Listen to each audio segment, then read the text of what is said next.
Hello my dear student, welcome back to channel my new video. बेटा हम लोग follow कर रहे हैं 45 डे स्ट्रेटजी, जिसमें हम लोगों ने अकाउंटेंसी में ऑलरेडी कई चैप्टर्स कंप्लीट कर चुके हैं। तो अकाउंटेंसी का तो हमारा 30 डेज का प्लेज है, इकोनॉमिक्स 15 डेज है और कॉमर्स तो ऑलरेडी चल रहा है। तो कॉमर्स के भी 8 चैप्टर्स हो गए और इकोनॉमिक्स की वीडियो अब स्टार्ट हुई है। तो अकाउंटेंसी में हम लोग ने डे 9 तक कई चैप्टर्स कंप्लीट कर चुके हैं। आज स्टार्ट करें हम लोग न्यू चैप्टर जिसका नाम है रिडेम्पशन ऑफ डिबेंचर्स। छोटा सा चैप्टर है, 3 से 4 नंबर आपके पेपर में आएगा, बट आएगा जरूर, छोटे क्वेश्चन में आता है 3 नंबर वाले में, इसमें से आपको क्वेश्चन देखने को मिलेगा। तो आज ही स्टार्ट करेंगे और आज ही वन शॉट इसका कंप्लीट करेंगे। बाकी आपको अगर नोट्स वगैरह चाहिए तो डिस्क्रिप्शन में ऐप का लिंक है, जाके ऐप डाउनलोड कर लो प्ले स्टोर से, और उस वहां से आप जितने भी इंपॉर्टेंट नोट्स वगैरह, इंपॉर्टेंट क्वेश्चन वगैरह या फिर जितनी भी फर्दर अपडेट रहेगी आपको वहां पर मिल जाया करेगी। चलो जल्दी स्टार्ट करते हैं और चैप्टर को जल्दी से खत्म करते हैं।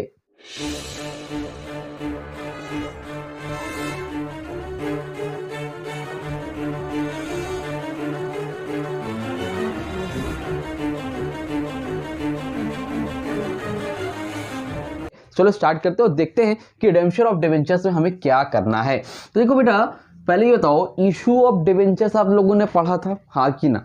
इशू ऑफ डिबेंचर्स में कंपनी क्या करती है? डिबेंचर्स इशू करती है। मान लो कोई कंपनी है जिसका नाम है ABC कंपनी है, जो कि डिबेंचर्स इशू करती है।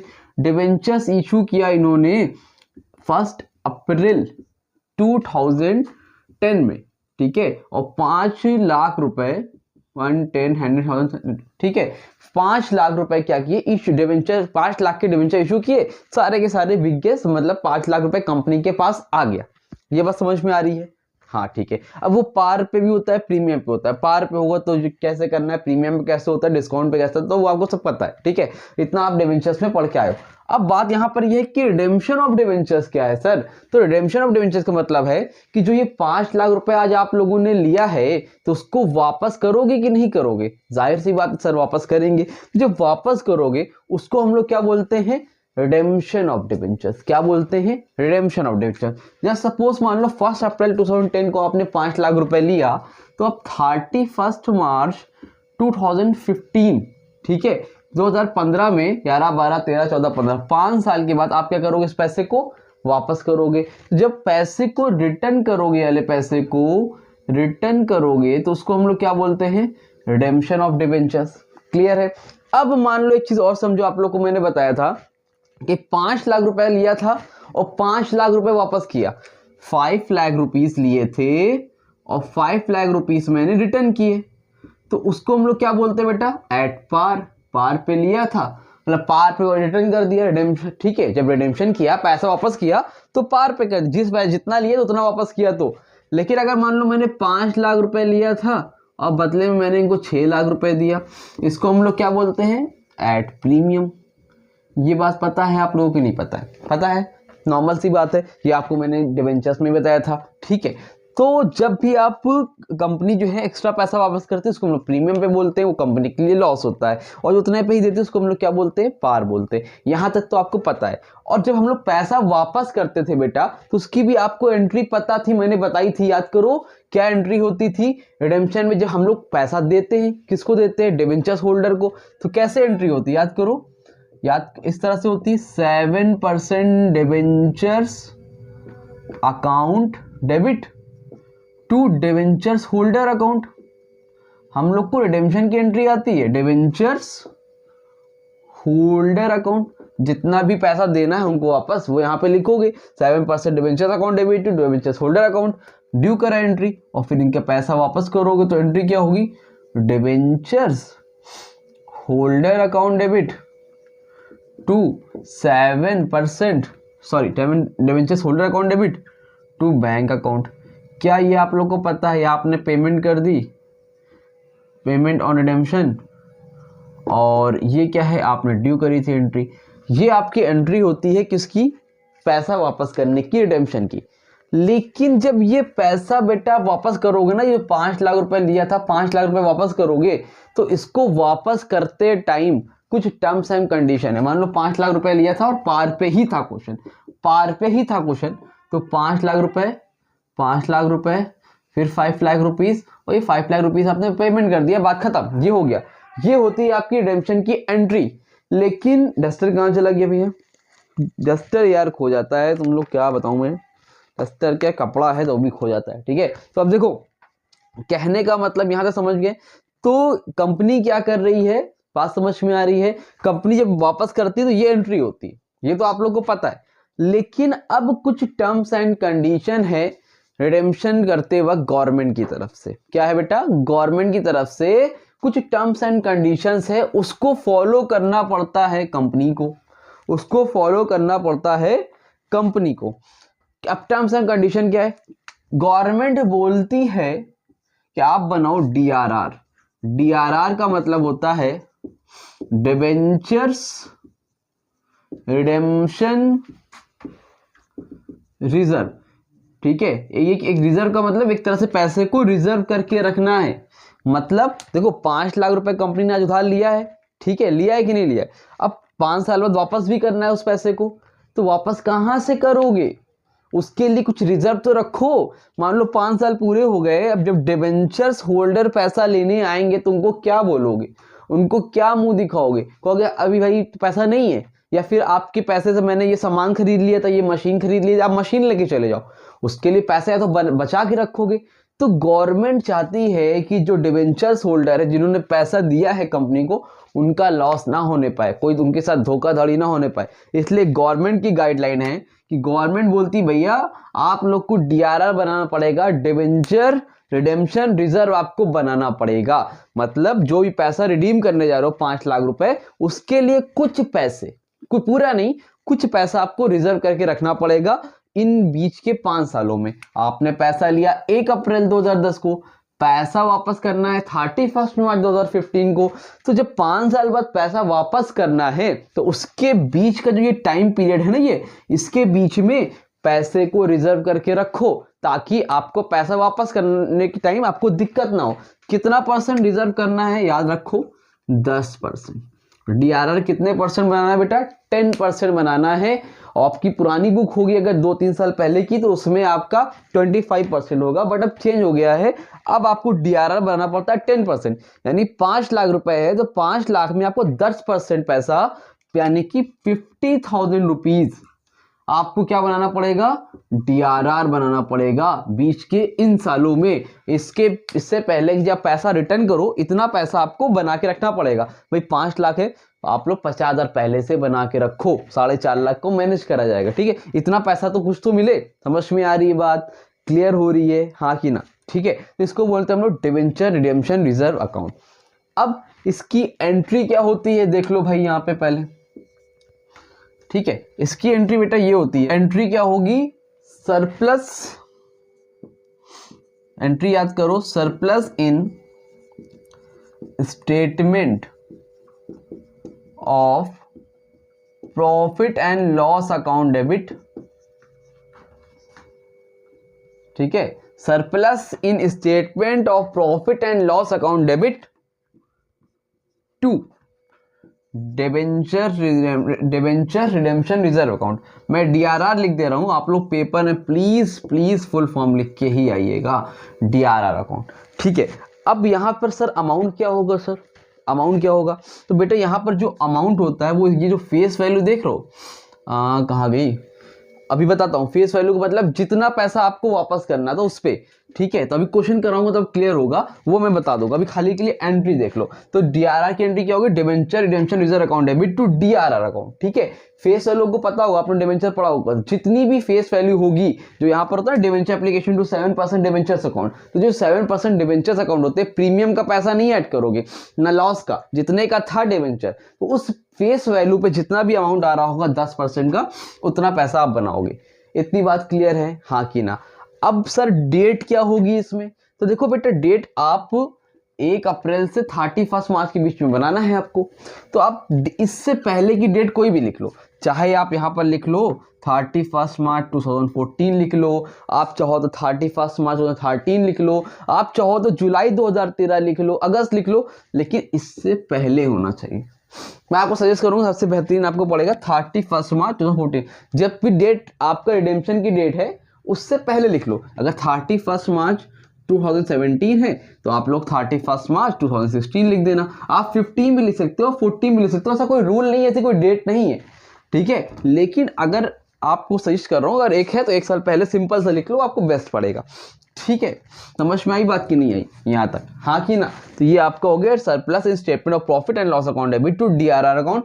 ये होती है आपकी डीआरआर की एंट्री, ये होता है डीआरआर। अब डीआरआर भैया देखो बनाना किसको होता है, बनाना किसको होता है? डीआरआर बेटा बनाना उसको होता है जो नॉन फाइनेंशियल का, जो बैंकिंग कंपनी नहीं होती है, ठीक है। जो बैंकिंग कंपनी है वो तो खुद ही एक बैंकिंग कंपनी, उन लोग को तो खुद ही जो है अपना रिजर्व वगैरह रहता है, उनको बैंकिंग कंपनी को नहीं बनाना है। किसको बनाना है? जो नॉन फाइनेंशियल बैंकिंग कंपनी है, जो रजिस्टर्ड नहीं है, उनको बनाना होता है। अब इसके बारे में मैं डिटेल में जब क्वेश्चन कराऊंगा या एक वीडियो बना दूंगा सेपरेट कि किसमें आपको डीआरआर बनाना है और किसमें नहीं बनाना है। नॉर्मली क्वेश्चन में तो डीआरआर बनाने वाला ही देगा आपको, ठीक है। तो भाई इतना समझ लो भी, जो नॉन फाइनेंशियल बैंकिंग कंपनी है, जो नॉन बैंकिंग कंपनी है, उनको डीआरआर नहीं डीआरआर बनाना है, और जो बैंकिंग कंपनी है उनको डीआरआर नहीं बनाना है, ठीक है। डीआरआर किसको नहीं बनाना है बेटा? बैंकिंग कंपनी को, बैंकिंग कंपनी को डीआरआर नहीं बनाना है। और जो नॉन बैंकिंग है, अनलिस्टेड कंपनी है ना, नॉन बैंकिंग कंपनीज को बनाना है। जो लिस्टेड कंपनी है उसको भी नहीं बनाना है। जो नॉन लिस्टेड है, अनलिस्टेड है, नॉन लिस्टेड है, उसको बनाना है। इस पर मैं डिटेल में एक छोटा सा 5 मिनट का वीडियो बना दूंगा, उसको आप लोग देख लेना। वो भी आज ही कर दूंगा, सेपरेट वीडियो डाल दूंगा, उसमें आप देख लेना किसको बनाना है किसको नहीं बनाना है, ठीक है। क्लियर है? तो यहां तक समझ में आई बात की नहीं आई? तो डिवेंचर रिडेम्पशन रिजर्व क्या होता है? डिवेंचर रिडेम्पशन रिजर्व एक तरह का रिजर्व होता है कि ताकि जब एक टाइम के बाद आप पैसा देने जा रहे हो तो आपके पास पैसा होना चाहिए। तो गवर्नमेंट बोलती है कि जितना भी फेस वैल्यू का पैसा है उसमें 10% पैसा बचा कर रखो। समझ में आ रही बात? ताकि जब रिडीम करो तो आप वो पैसे को रिडीम कर पाओ। क्लियर है, हाँ कि ना? ठीक, तो ये आपने कर लिया। अब देखो इसको, अच्छा एक चीज और देखो, जैसे यहाँ पे एक बार मैंने बना लिया। अब क्वेश्चन में गिवन हो कि 1 अप्रैल 31 मार्च 2015 के बीच में अलग अलग डेट पे बना। एक बार उसने 31 मार्च 2011 को बनाया, 31 मार्च 2012 को बनाया, 31 मार्च 2013 को बनाया, 31 मार्च 2014 को बनाया, और अलग अलग अमाउंट बनाया। कितना बना था बेटा? 50,000 मान लो बनाना था, तो उसने 50,000 ना बना के 2011 में 10,000 बनाया, 2012 में 10,000 बनाया, 2013 में 10,000 बनाया, और 2014 में 2014 में 20,000 बनाया। तो आप इसी तरह की एंट्री 4 बार लिखोगे। कितनी बार लिखोगे? 4 बार लिखोगे, और जितना जितना बनाया वो लिखते चले जाओगे, ठीक है। इसको बोलते हैं हम लोग इंस्टॉलमेंट में। तो इंस्टॉलमेंट वाला क्वेश्चन कराऊंगा, क्लियर हो जाएगा। यहाँ तक क्लियर है? कोई डाउट तो नहीं है? स्क्रीनशॉट लो जल्दी से, आगे बताता हूँ। ले लिया बेटा स्क्रीनशॉट, रफ करूं? चलो अब देखो, डीआरआर के बाद एक चीज बनती है डीआरआई। इसी बताता हूं क्या बनता है बेटा। डीआरआई, जिसको हम लोग बोलते हैं debentures redemption, debentures redemption investment. क्या है बेटा? DRI, debenture redemption investment. दूसरी गाइडलाइन गवर्नमेंट की तरफ से आती है कि भैया आप लोग डीआरआर बनाओगे, और डीआरआर बनाने के साथ साथ आपको क्या बनाना है बेटा? डीआरआई बनाना है। डीआरआई का मतलब एक तरह सिंपल समझ लो, जैसे ये एक कंपनी है बीसी, ये बोल रहे हैं कि आप दूसरी कहीं कंपनी में पैसे को इन्वेस्ट करोगे, ठीक है। पैसा इन्वेस्ट करोगे ताकि वहां से जब आपको ये पैसा वापस करना हो, जब पब्लिक का पैसा वापस करना हो, रिडीम करना हो, उस तारीख को आपके पास और इन्वेस्टमेंट हो, ठीक है। मतलब एक तो आप क्या कर रहे हो, 10% डीआरआई बना रहे हो 5 लाख का, और दूसरा क्या कर रहे हो, डीआरआई बना रहे हो ताकि आपको पैसा रिडीम करते वक्त आपके पास कुछ पैसे अवेलेबल हो। डीआरआई कितना बनता है बेटा? 15%। किस अमाउंट पर बनता है? ये किस अमाउंट पर बनता है, इस बात का ध्यान रखना। ये बेटा आपका बनता है जितना पैसा आप रिडीम करने जा रहे हो। जैसे मान लो आपने 1 अप्रैल 2010 को आपने 5 लाख रुपए डिबेंचर इशू करके लिया, फिर 31 मार्च 2015 को अगर आप पूरे के पूरे पैसे वापस कर रहे हो, 5 लाख के 5 लाख पूरे वापस कर रहे हो, तो आपका 5 लाख पे 15% पैसा बनेगा, ठीक है। या फिर ये कंडीशन है कि 31 मार्च 2015 को पूरा पैसा नहीं कर रहे हो, 5 लाख में आप अभी 2 लाख कर रहे हो। कितना कर रहे हो? 2 लाख कर रहे हो, तो जितना पैसा वापस करोगे, फिर आपने कहा अगले साल हम 2016 में वापस करेंगे, फिर 31 मार्च 2017 वापस करेंगे, थोड़ा थोड़ा करके वापस कर रहे हो। 5 लाख में 2 लाख वापस किया, फिर 1 लाख वापस किया, फिर 2 लाख वापस किया। तो इसमें क्या करोगे आप, तो जितना रिटर्न करोगे, जितना रिडेम्पशन करोगे उस पे बनेगा। 2 लाख पे 15%, फिर 1 लाख पे 15%, फिर 2 लाख पे 15%। मतलब जितना पैसा आप रिटर्न कर रहे हो ना बेटा, उस पे बनेगा, ये नहीं कि पूरे अमाउंट पे बना दोगे। अगले साल जो पैसा देने जा रहे हो उस पे बनेगा। क्लियर है, समझ में आ रही बात। जो रिडीम कर रहोगे, अगर पूरा कर रहे हो 5 लाख में 5 लाख कर रहे हो तो 15% बना दो, बात खत्म हो गई। लेकिन 5 लाख में अगर 3 लाख कर रहे हो तो 3 लाख का 15%, 5 लाख में अगर 2 लाख कर रहे हो 2 लाख का 15%, जितना रिडीम करने जा रहे हो उस पे बनता है। ठीक है। और लेकिन डीआरआर किस पे बनता है, फेस वैल्यू पे बनता है। डीआरआर कब बनता है, डीआरआर बनता है रिडेम्पशन से पहले, रिडेम्पशन की डेट से पहले। इसमें कोई तारीख नहीं है, आप कभी भी बना लो, 1 अप्रैल से 31 मार्च से पहले कभी भी बना लो डीआरआर। लेकिन डीआरआई की एक स्पेसिफिक डेट होती है, डीआरआई की एक स्पेसिफिक डेट होती है। डीआरआई देखो कैसे बनता है, देखो रिडेम्पशन की डेट क्या है, 31 मार्च 2015। ये किसकी डेट है बेटा, रिडेम्पशन की। तो डीआरआई कब बनेगा, मान लो 31 मार्च 2015 को आप 5 लाख रुपए पेमेंट करने जा रहे हो, रिडीम करने जा रहे हो, तो आप डीआरआई कब बनाओगे, उसके 11 महीने पहले। मतलब आप बनाओगे 30 अप्रैल 2014 को। अगर ये पैसा आप वापस कर रहे हो 31 मार्च 2018 को, तो आप रिडीम कब करोगे, लिखोगे 30 अप्रैल 2017 को। समझ में आ रही बात। मतलब जो भी नया अकाउंटिंग ईयर होता है उसके 1 महीने बाद आप ये पैसा बनाते हो डीआरआई का। क्लियर है, समझ में आई बात। डेट समझ गया कि नहीं। तो डीआरआई कितना परसेंट बनता है, 15%। डीआरआर कितना परसेंट बनता है बेटा, 10%। और उम्मीद करता हूँ ये समझ में आ गया होगा। अब डीआरआई की एंट्री क्या होती है, डीआरआई की एंट्री देखो, डीआरआई की एंट्री होती है,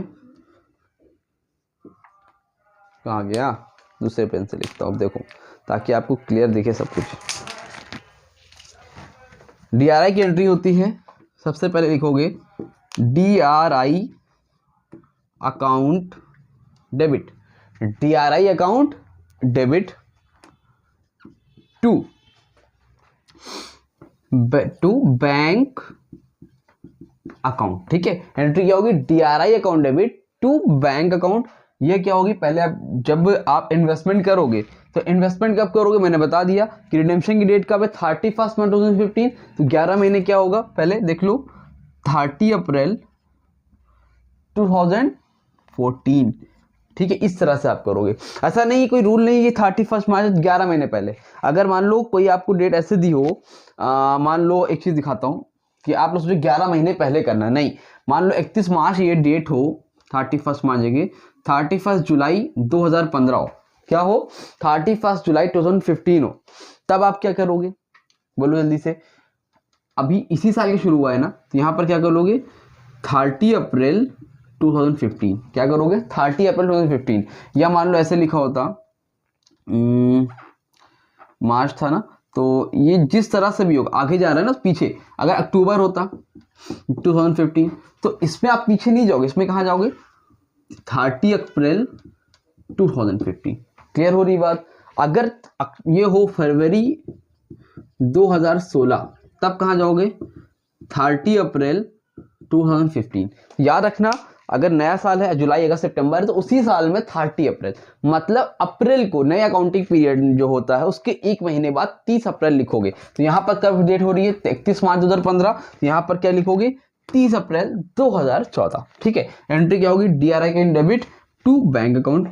अब ये इन्वेस्टमेंट किया आपने, जितना भी इन्वेस्टमेंट था, मान लो आप रिडीम मान लो पूरा का पूरा 5 लाख कर रहे हो, तो 5 लाख का 15% कितना होगा भाई, 5 लाख का 15% होता है आई थिंक 60,000, 60,000 मेरे ख्याल से तो यही होता है। अब निकालना पड़ेगा, देख लेते हैं एक बार। 5 लाख का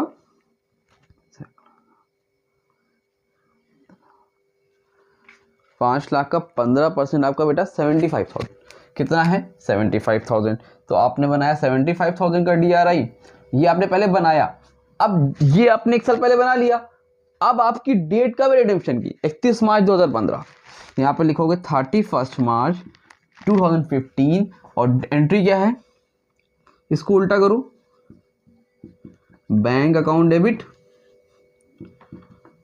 टू DRI अकाउंट, कितना 75,000 दैट्स इट, कंप्लीट। इस तरह से आप करोगे, पैसा वापस ले लोगे, इन्वेस्टमेंट का जो भी पैसा होगा, जो भी आपने पैसा इन्वेस्ट किया, अब जब डेट आ गई रिडीम करने की तो वो पैसा आपको वापस मिल जाएगा, इन कैश मिल जाएगा, और आप इस पैसे को और DRR वाले पैसे को मिलाकर बाकी का जितना पैसा हो उसको इकट्ठा करके आप पैसे को रिडीम कर सकते हो, पैसे को वापस कर सकते हो। इसको हम लोग बोलते हैं बेटा redemption of debentures. I hope आपको यहाँ तक अच्छे से क्लियर हो गया, नहीं क्लियर हुआ तो बताओ, कोई डाउट रह गया हो तो बताओ, ठीक है। अब आपको एक शॉर्ट में पूरी की पूरी एंट्री करके दिखाता हूँ ताकि आपको पूरा एक आइडिया मिल जाए। देखो, सबसे पहले जब आप क्वेश्चन करोगे ना बेटा, तो सबसे पहले आपको नॉर्मल डिवेंचर के जैसे क्वेश्चन होते हैं वो मिलेंगे, तो आप एंट्री पास करोगे, बैंक अकाउंट डेबिट टू 7%, ये तो पता ही होगा आपको, 7% कोई मतलब नहीं है, आपको 10% तो 10% लिखो, 8% तो 8% लिखो, इस तरह से करो। तो bank account debit to 7% debenture application and allotment account, जैसे करते थे डिवेंचर की क्वेश्चन, यहाँ पर अमाउंट रहेगा, यहाँ पर अमाउंट रहेगा।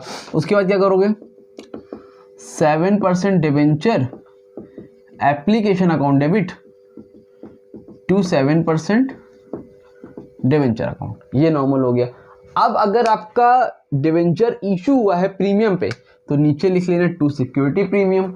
अगर आपका डिवेंचर इशू हुआ है डिस्काउंट पे तो यहाँ पर लिख लेना डिस्काउंट और इशू ऑफ डिवेंचर्स अकाउंट, ये भी पता है आप लोगों को। अच्छा, एक चीज मैंने सिखाई थी कि अगर प्रीमियम आपका पार पे है तो यहीं पे छोड़ दोगे, प्रीमियम आपका रिडेम्पशन पे 2 एंट्री लिखी जाती थी, यहाँ पर loss on issue of debentures to premium on redemption of debentures. याद है कि नहीं याद है? नहीं पढ़ा है भैया डिवेंचर्स तो डिवेंचर्स पहले पढ़ के आओ तभी समझ में आएगा। तो यहाँ पर लिख लोगे loss on issue of debentures to premium और रिडेम्पशन। चलो मान लेते हैं कि जो भी रिडेम्पशन हो रहा है वो प्रीमियम पे हो रहा है, तो लिख लोगे loss on debentures account debit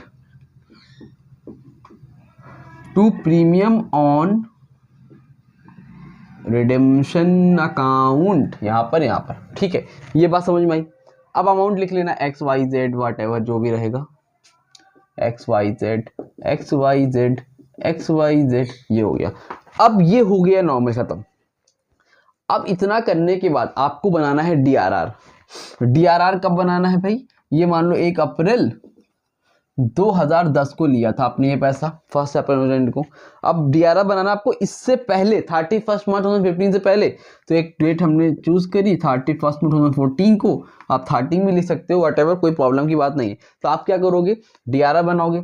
DRR बनाने की एंट्री क्या होती है, अभी बताया था, surplus in statement of profit and loss account debit to surplus in statement of profit and loss account debit to DRR account. DRR account कितना बनेगा भाई, 5 लाख का जो भी फेस वैल्यू है। फेस वैल्यू क्या होती है, देखो ये बता दे रहा हूँ, ये होती है फेस वैल्यू आपकी, जो यहाँ पर आपको ये वाला अमाउंट रहेगा, ये वाला 7% डिवेंचर्स अकाउंट, इसी को बोलते हैं फेस वैल्यू। जो यहाँ पर अमाउंट होगा यहाँ पर, इसी का बनेगा DRR। तो DRR 10% इसका बना लेना, जो भी आएगा यहाँ पर मेंशन कर देना। इतना करने के बाद आपको बनाना पड़ेगा DRI। DRI कब बनेगी भाई, DRI कब बनेगा, इसका 1 साल पहले, मतलब ये 15 है तो पीछे जाओ 30 अप्रैल 2014 को। तो एंट्री क्या होती है DRI की, DRI account debit to bank account, यहाँ पर अमाउंट। फिर आप क्या करोगे, उसको पैसा निकालोगे, एंट्री क्या होगी, bank account debit to DRI account. जिस तारीख को आपको पैसा रिडीम करना है, कब रिडीम करना है, 31 मार्च 2015 को, तो वो डेट लिखोगे, bank account debit to DRI account यहाँ पर लिख दोगे। इतना करने के बाद जितना सारा चीज कर लोगे तो नॉर्मल आप डिवेंचर्स की एंट्री पास करोगे। पैसा कैसे देते हो डिवेंचर्स को, लिखोगे 7% debentures account debit to debentures holder account, और डिवेंचर्स होल्डर को जब पैसा दोगे तो एंट्री क्या होगी, debentures holder account debit to bank account. ठीक है, इतना समझ में आया, ये कर लोगे, हो गया आपको काम खत्म। अब इसके बाद एक चीज समझो, आपने जो DRR बनाया है उसको आप ट्रांसफर कर दोगे जनरल लेजर में। तो लास्ट एंट्री करोगे DRR account debit to general reserve account, जितना भी बनाया होगा यहाँ पर मेंशन कर देना। That's it, complete. क्लियर हुआ कि नहीं क्लियर हुआ? उम्मीद है यहाँ तक क्लियर हुआ होगा। ठीक है, तो देखो आपके स्क्रीन पे क्वेश्चन आ भी रहा होगा, आ रहा है, ठीक है। तो देखो लिखा है सरस्वती लिमिटेड इशूड 10,000 6% डिवेंचर्स और rupees each 100 each at a premium of 5% on 1 April 2010 redeemable on 31 March 2015। देखो ध्यान से, सरस्वती लिमिटेड इशूड किया है 10,000 डिवेंचर्स। तो पहले हमेशा की तरह हम लोग क्या करेंगे, नोट करेंगे इशूड हुआ है 10,000 डिवेंचर्स। ठीक है, कितना डिवेंचर? 10,000 डिवेंचर्स। और कितने रुपए का है? 100 ईच, 6% इसको उन्होंने बोला है।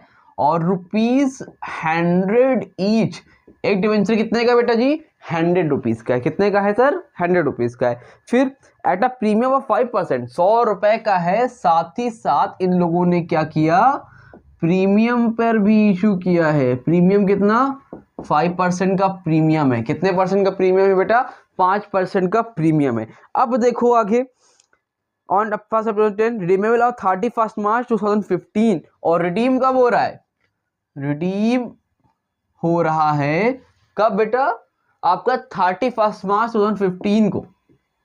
ठीक है, और इशू कितनी तारीख को हुआ था वो भी डेट लिख लो। इशू हुआ था आपका 1 अप्रैल 2010 को। तो इशू की डेट है, यहीं पे लिख दे रहा हूं, 1 अप्रैल 2010।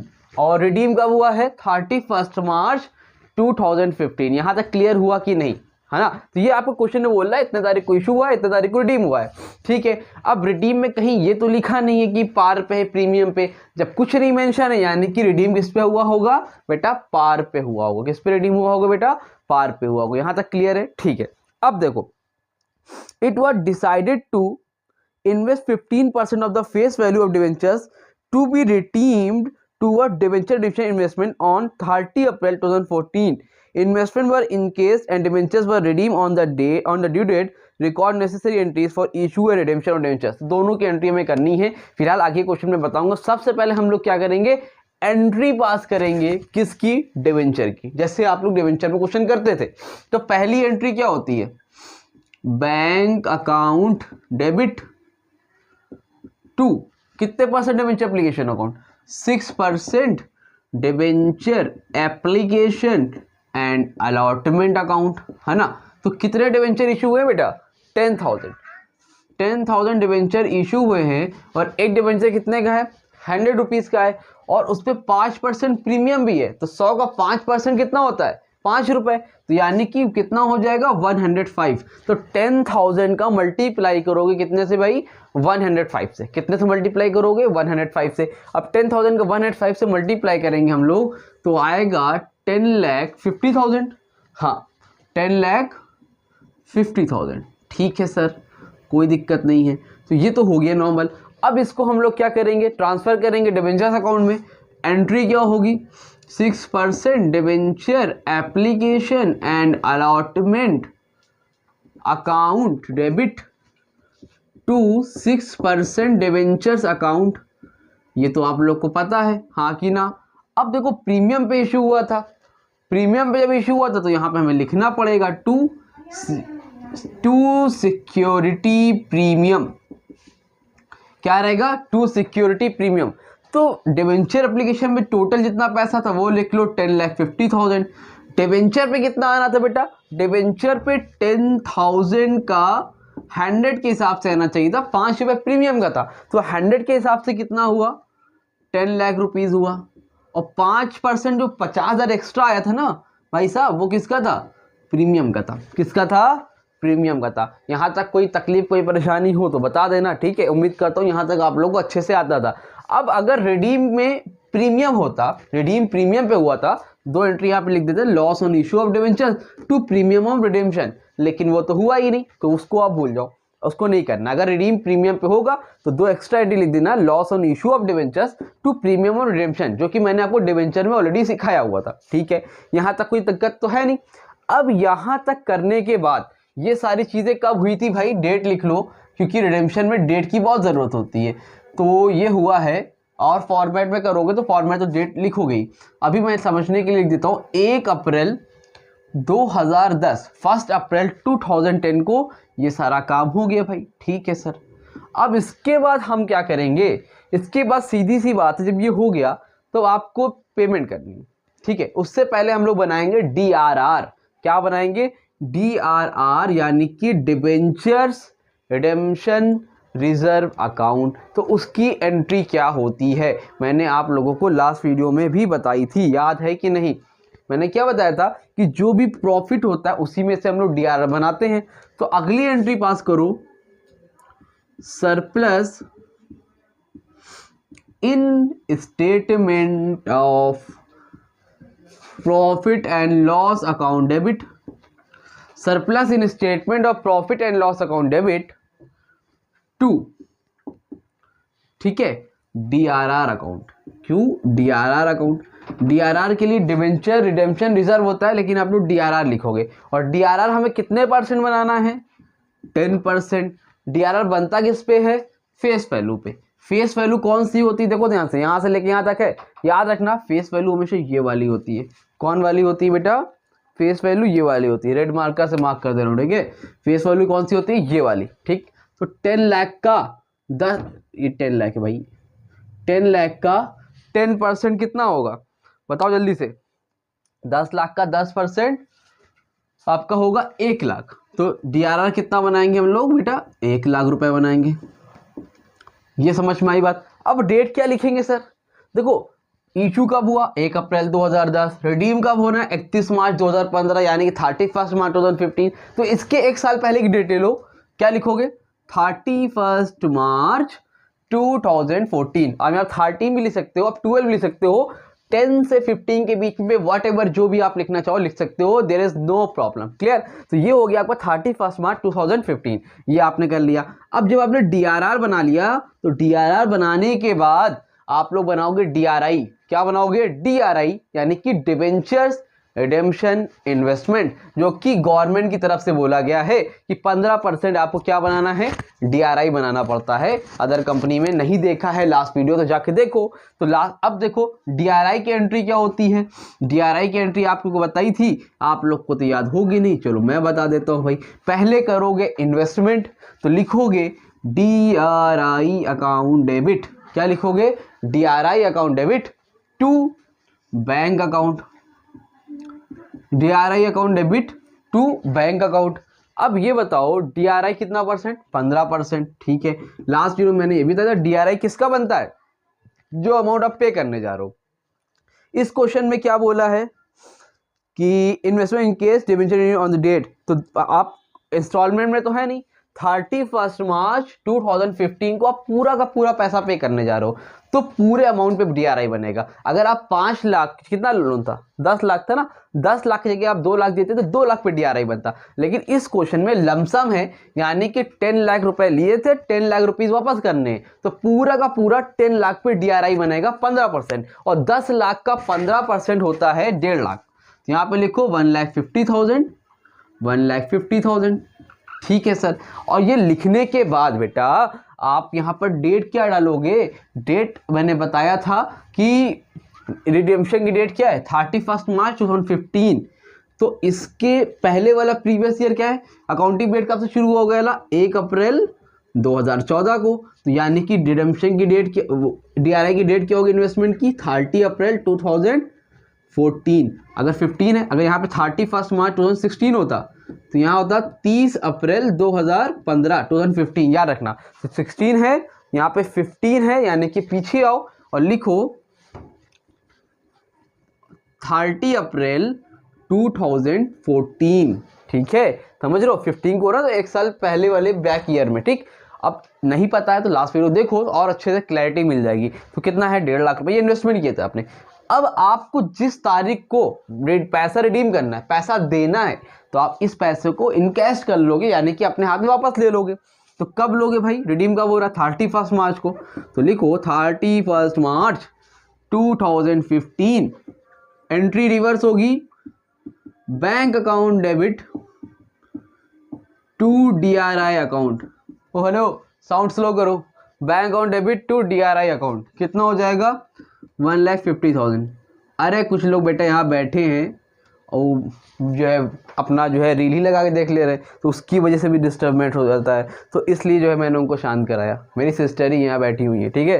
तो bank account debit to DRI account, यहाँ तक हो गया, चलो ठीक है। अब इतना करने के बाद अब क्या होगा भाई? DRI बन गया, DRR बन गया। अब क्या करें सर? कुछ नहीं, अब पेमेंट करो डिवेंचर्स होल्डर को। डिवेंचर्स होल्डर को पेमेंट करने की एंट्री क्या होती है? आप लोग को बता चुका हूं 100 बार, नहीं पता तो अब देख लो। 6% debentures account debit to debentures holder account. Debentures holder account, ठीक है। कितना पैसा पे करना है डिवेंचर्स होल्डर को? 10 लाख रुपीस। यहाँ पे लिखो 10 लाख रुपीस। अभी आपने एंट्री ड्यू करी है, अब पेमेंट करोगे। पेमेंट कहाँ से करोगे? बैंक से। तो डिवेंचर्स होल्डर कहाँ जाएगा? ऊपर। यहाँ पर सबकी डेट वही रहेगी, 31 मार्च 2015, 31 मार्च 2015। तो debentures holder account debit to 6%, sorry to bank account. पैसा कहाँ से जाएगा बेटा? टू बैंक अकाउंट, ठीक है। तो कितना? वही 10 लाख। 10 लाख। इतना कुछ करने के बाद सबसे लास्ट में एंट्री होती है बेटा। पूरा फ्रेम में आ रहा है कि नहीं आ रहा है? हाँ ठीक है। अब लास्ट एंट्री बेटा सबसे होती है। सब कुछ करने के बाद जो भी आपने DRR बनाया था ना, उसको ट्रांसफर कर दो जनरल लेजर में। कहाँ ट्रांसफर कर दोगे? जनरल लेजर में। तो लिखोगे DRR account debit to general reserve account. कितना है? 10 lakh. 10 lakh, that's it over. अरे सॉरी 10 लाख नहीं है, 1 लाख का तो DRR था ना, तो 1 लाख और 1 लाख। क्लियर हुआ? तो इतना काम आपको करना होता है। इतना तो आप डिवेंचर में पढ़ के आए हो। 2 एंट्री, एक एंट्री DRR की है, DRI की, बैंक अकाउंट की। समझ में आ रही बात? क्लियर हो रही है कि नहीं? अच्छा सर पहचानेंगे कैसे? उसके लिए एक सेपरेट वीडियो डालने वाला हूँ मैं, देख लेना, उसको आज ही आ जाएगी कि कौन सी कंपनी में आपको DRR और DRI बनाना है, किसमें नहीं बनाना है। हालांकि बुक में लिखा हुआ है, लेकिन तब भी आपके लिए मैं एक बार फिर से अपलोड कर दूंगा। और लेकिन यार ना, simple non banking company mind में सेट रखो। जैसे इस क्वेश्चन में था, इसमें तो लिखा ही नहीं है, तो कुछ मेंशन नहीं, तो आप अज्यूम कर लेना कि हाँ वो तो भाई सब कुछ बनाना ही पड़ेगा। लेकिन नॉन बैंकिंग कंपनी है तो उसको नहीं बनाना होता है, बैंकिंग कंपनी होता है, सॉरी नॉन बैंकिंग कंपनी को बनाना होता है और बैंकिंग कंपनी को नहीं बनाना होता है। ठीक है, क्लियर है? समझ में आ रही बात कि नहीं आ रही है? उम्मीद करता हूँ यहाँ तक अच्छे से समझ में आपको आ गई। अब देखो एक चीज़ और देखो, स्क्रीन पे एक क्वेश्चन और आ रहा है। State bank of India issued 20,000 6% debentures और ₹50 each eight A premium of 8%। अब देखो इस चीज़ ध्यान से सुनो। Debentures in case of banking company, ये बैंकिंग कंपनी है। अब बैंकिंग कंपनी में ना ये एंट्री करोगे, ना ये एंट्री करोगे और ना ये एंट्री करोगे। ठीक है, तो इसको आप लोग अपने से ट्राई करो। नहीं कर पाओ तो कमेंट सेक्शन में कमेंट करना, मैं आप लोग के लिए इसके लिए भी सेपरेट वीडियो डाल दूंगा। चलो।